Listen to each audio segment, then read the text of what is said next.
डोळ्यांमधून कोसळणाऱ्या आसवांना आज मुभा आहे. डोळ्यांमधून कोसळणाऱ्या आसवांना आज मुभा आहे. कारण बाबासाहेब तुमच्यामुळेच आज मी इथे उभा आहे. आज डॉक्टर बाबासाहेब आंबेडकर यांचा महापरिनिर्वाण दिवस. आज मी तुम्हाला याबद्दल 2 शब्द सांगतो. डॉक्टर बाबासाहेब आंबेडकर यांना सर्वत्र त्रिवार वंदन करून मी माझ्या 2 शब्दाला सुरू करतो. 14 एप्रिल 1891 रोजी डॉक्टर बाबासाहेब आंबेडकर यांचा जन्म झाला. डॉक्टर बाबासाहेब आंबेडकर यांचा जन्म मंगळू या गावी झाला होता.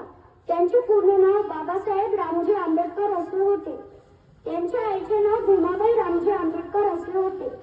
डॉक्टर बाबासाहेब आंबेडकर यांना वर्गाच्या आत बसण्याचा सुद्धा हक्क नव्हता. पुस्तकाला हात लावण्याचा सुद्धा हक्क नव्हता, कारण ते अस्पृश्य जातीचे होते. डॉक्टर बाबासाहेब आंबेडकर यांनी सतत प्रयत्न करून आपल्या देशाचे संविधान बनवले. डॉक्टर बाबासाहेब आंबेडकर यांचे आपल्या देशावर, त्यांच्या जातीवर जितके उपकार मानावे तितके खूपच कमी आहे. आज त्या व्यक्तीचा महापरिनिर्वाण दिवस. जेव्हा भारताला माहीत पडले की डॉक्टर बाबासाहेब आंबेडकर यांचा महापरिनिर्वाण दिवस आहे, तेव्हा भारताला धक्का बसला. सर्वांना माहीत पडले की महापरिनिर्वाण दिवस आहे, म्हणून सर्व मुंबई इथे आले.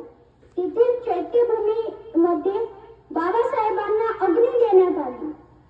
डॉक्टर बाबासाहेब आंबेडकर यांना अग्नी देण्यात आली. आणि तिथे जेव्हा हे माहीत पडले गाडगे बाबांना, तेव्हा गाडगे बाबांना खूप दुःख झाले. त्याच्या 15 दिवसानंतर गाडगे बाबांचे सुद्धा निधन झाले आणि आपल्या भारताचा एक सूर्य मावळला. म्हणून आपण त्यांचे विचार घेतले पाहिजे. शेवटी इतकेच म्हणतो, 32 डिग्र्या पाहून चर्चा झाली विश्वात. 32 डिग्र्या पाहून चर्चा झाली विश्वात. बाबासाहेबांनी शरीर सोडला, पण मन, त्यांचे विचार आहे मनात, त्यांचे विचार आहे मनात. एवढे बोलून मी माझ्या 2 शब्दाला विराम देतो आणि तुम्ही माझे 2 शब्द शांतपणे ऐकले याबद्दल तुमचे आभार मानतो. जय भीम, जय संविधान.